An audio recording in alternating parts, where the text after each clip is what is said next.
হেই পকুনো বাংলাদেশিরা, তোরা আমার হাসুকে বাসি রাই দিয়েছিস, এরে আমরা মানি না। তাতে আমাদের চুল ছিঁড়ে গেল। বুঝেছি তোদের সাথে আলোচনা করা হবে না, সুজা ওই চট্টগ্রাম দখল করে নেব। আমার দেশ থেকে বেরিয়ে যা, হালকা পাতলা নাস্তা করে যাস। কি নাস্তা করবি? নাস্তা যদি করতেই হয় তাহলে ওই চিকেন নেক দিয়েই করবো। ওই চিকেন নেকটা আমার খুব পছন্দ। চিকেন নেক খাবেন? হাসু এই রে, কোন চিকেন নেকের কথা বলছি? আবার ওই চিকেন নাক না তো? না, আপনাকে আমিষ খাওয়ানো যাবে না, আপনি বরং চা পান খেয়ে চলে যান।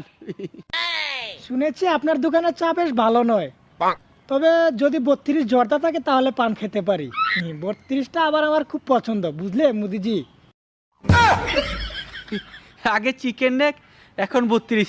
এ হতাচ্ছাড়া, এখানে তো আমি মৌলবাদীদের গন্ধ পাচ্ছি রে। তুই বরং একটু উপহার নিয়ে